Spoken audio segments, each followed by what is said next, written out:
Je remercie à News Sécurité de me faire intervenir une nouvelle fois dans cette émission au nom de la loi et surtout au mois de mai. Alors pourquoi le mois de mai? Les chansonniers vont vous dire que c'est le temps des cerises, puis d'autres vont vous dire que c'est le temps des manifestations, ce qui est tout à fait exact. Et vous allez me dire, rien de neuf sous le soleil. Mais si vous regardez maintenant entre le soleil et les manifestants, il y a quelque chose, ce sont les drones.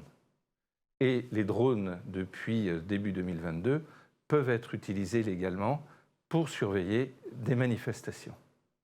Alors, avec l'approche du 1er mai et puis l'approche du 9 mai, des arrêtés ont été pris, comme le prévoit l'article L242-5 du Code de la sécurité intérieure, pour autoriser l'usage des drones dans certaines manifestations. Et vous avez des associations qui ont attaqué les arrêtés, telles associations telles que le syndicat des avocats de France, le syndicat de la magistrature, les droits de l'homme. Et ces associations, bon, ça peut changer d'une association à l'autre, ont invoqué des arguments qui étaient atteinte à la liberté de manifester, atteinte à la liberté d'aller et venir, atteinte à la liberté d'expression, atteinte à la vie privée, et puis il y a certainement quelques autres arguments.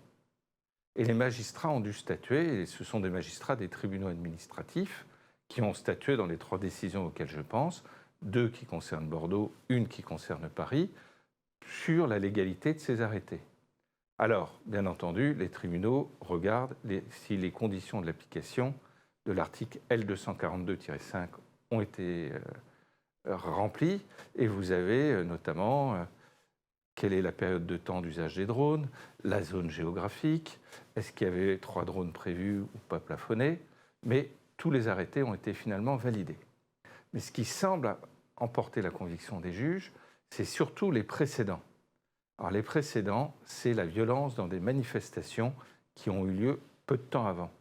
Et si on prend les arrêtés de Bordeaux, vous vous souvenez des manifestations anti-retraite à Bordeaux, où la porte de l'hôtel de ville a même flambé.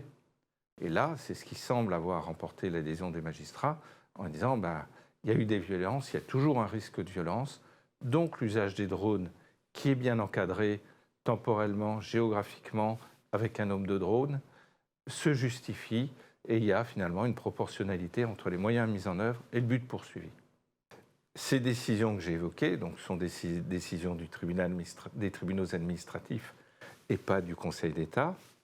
Donc, même si elles sont, à mon avis, excellentes, il y a un peu un niveau hiérarchique, ont le mérite de poser les bases de l'usage des drones en France dans les manifestations et d'assurer un équilibre entre la sécurité et puis nos principes démocratiques. Et je pense qu'elles seront suivies de beaucoup d'autres qui seront dans le même sens.